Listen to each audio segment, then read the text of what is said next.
Well, would you look at this? I'm making a video. Yes, it's been a while since I made a video or pretty much done anything. Let's just say I've got a lot of personal things going on that is kind of taking me out of my comfort zone. I'm not getting into details here, of course, but basically what free time I have is spent trying to be as mentally distracted as possible from anything and everything. And basically I've just been watching random crap on YouTube for months. I can't even, concentrate long enough to finish watching the Marvel Netflix series, which I'm so far behind on, which I really want to do, but I just can't concentrate on it long enough to watch a whole hour episode. I can do it fine for Discovery. I watched Star Trek Discovery with no problem, but I guess the problem trying to watch Daredevil, and it's just going so slow. It's kind of boring. Maybe that's the real problem. Let me go back and watch some more Agents of S.H.I.E.L.D. Anyway, so that's what's going on. And then when I'm not trying to do that, I'm just watching random stuff. And lately I've been obsessed with airline disaster videos. And I don't know why, because it might be just the presentation, the YouTubers, the way they're doing it more than the actual content. Because to be fair, to be honest, this might be a little rambly personal video, but that's fine. I don't care. I don't watch YouTube. 70% of why I watch someone on YouTube is not the content itself, but the presentation, the voice, and everything else. There are a lot of YouTubers which I subscribe to, which I don't necessarily like what they do. I just like to listen to them. And this is especially true for like Reddit readers. Certain people are better at it than others and have better voice, and it's just a personal preference thing. And some people just really get annoying. Even I love their content. There's some people which I love their content, but I can't stand listening to them. I don't watch them. It's mostly political people, not miniature war gamers. Anyway, I've been doing some hobby stuff the last few days, and it's really felt good to get back into it. So what I'm going to do is I've got 6 war bikes left over from my purchase, and so I'm going to build and paint them up as Evil Sons, of course, to go with the other 12 bikes that I have are Evil Sons with the flags on them. So I'll have one unit with flags and one unit without, making it nice and easy to tell them apart. And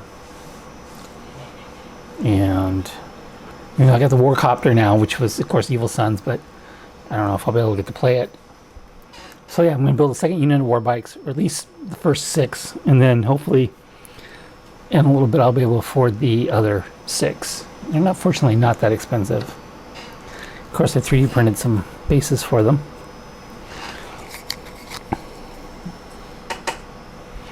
So yeah, these are, whoops. So I just got to finish building these. So I guess this guy's finished, getting base coated. It's unfortunate because of the way I do them. They just simply don't take that long to paint. It's pretty easy. So yeah, I'll get these guys going here. Hopefully I can actually get some paint out, some more paint out. Well, I obviously got the lead belcher on this guy, but even that felt like a big accomplishment, just getting paint out and putting it on a model, even if it's just a base coat of lead belcher. It really felt good again, and so I'll probably hit this start going again. But anyway, the other thing I have going on is just some random Facebook ad for a train company that makes STL files. And so again, it's one of those places that sell STL files, and they'll actually print them for you and ship them to you like normal train as well. And this is called Imperial Train. It's the name of the company.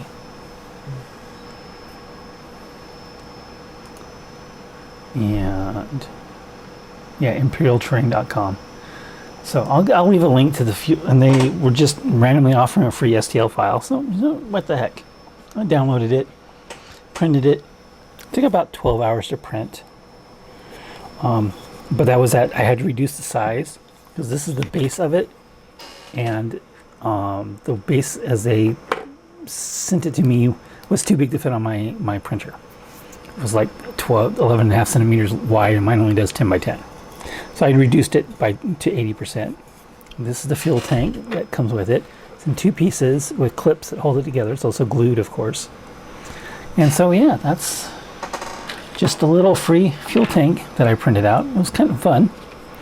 If I can ever figure out how to easily change the color on my printer, I got some colored filament, and my family wants some Among Us guys. So I'm going to work on getting the color changed, start printing out some colored Among Us people. So yeah, it's pretty good size. I mean, it's good for hiding. I'll hide a couple guys behind it. Again, if it was the full-size print, it'd be noticeably bigger. But I decided to go ahead and build a train piece from this, just to kind of get back into the groove. So what we got here is the tank. And I got this disc, this, again, hobby plywood disc, which I got from the dollar store. And it's something that's been sitting around here, begging me to find a project to stick to it. So I figured I'm going to stick this tank to it. Maybe get some more pipes going into the ground or something, or a control panel or something. Bevel the edges and just make a little train piece out of it for fun. Just to have something, just to do something, as it were. Of course, I do need to find some filler. My daughter used up all my filler primer on some stupid thing instead of the cheap primer, but so I can't try the filler primer on this. Mostly going to grab some putty and fill the gap here in the middle. Yeah, so that's what I'm working on right now. I'm going to get these bikes going, get this terrain piece going slowly, and trying to focus my attention on to these things has not been easy, but it's something I'm going to keep trying to do. And hopefully get back into the hobby. What I really want to do is start playing again, but I've got so much going on right now that just trying to get time away to do that is not really possible. Because the only times I can play is on Sunday and Tuesday nights, and at least for the end of the month, both of those nights are completely filled with something else. So hopefully next month I can get back into actually playing the game, and once I play a few games, get a hang of it, 9th edition, I'm going to start making videos again on orks. Because basically I just want to take my old strategies, which includes my Evil Sons, and I'm really going to miss Villages Defiant a lot. Not just the Soup Up Shocker, but for my Evil Sons, I always use the turbo boosters, or whatever it's called, the double move stratagem. That thing is insane, absolutely insane. But yeah, I'm really gonna miss that more than the Souped Up Shocker, because I know I didn't really play that competitively, but I did play it. It's a lot of fun to have your war bikes move 32 inches that first turn. Especially if you don't tell your opponent they can do that. Which really isn't fair. Which really isn't nice to do, but you know, you should tell your opponent, like, oh yeah, these guys right here, or these guys right here, they can move 32 inches on a turn. And actually, technically, you could bump that up even more if you add squig high tires to that. So 14 inches plus 2 inches for Evil Sons, plus 2 inches for squig high tires. That's is that 18 inches? So 36 inches first turn move. It's a lot of command points, but it's possible. And then you get the other new stratagem that allows them to get 1+1 strength on the charge. That could actually make them useful and halfway decent in combat, but I won't know. I'll give it a try. And of course, I just want to take my shooty list and retweak it for 9th edition. You know, basically cut out whatever I need to cut out to get it to fit, and reorganize it into, you know, the grot mob detachment and a regular detachment and a bad moons detachment. Because I do still have 6 smasher guns, and smasher guns sound really, really good right now. I have to give them a try. So yeah, that's it. You know, 10-minute video here or so. And I'm going to be working on the bikes. I'm going to be working on this train piece. Slowly enjoying it as much as I can.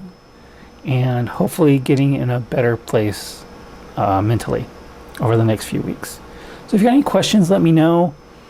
If you got any comments you want to say privately, you know, you can email me at contact@the40korks. And I am still pretty active on Twitter, mostly talking about The Mandalorian and Star Trek Discovery and general geekery stuff more than Warhammer itself. but I do tweet a lot. So that's going to be it for this update video. Hopefully soon we'll see some progress on these items. And thanks for watching, and thanks for sticking around in these trying times. Bye.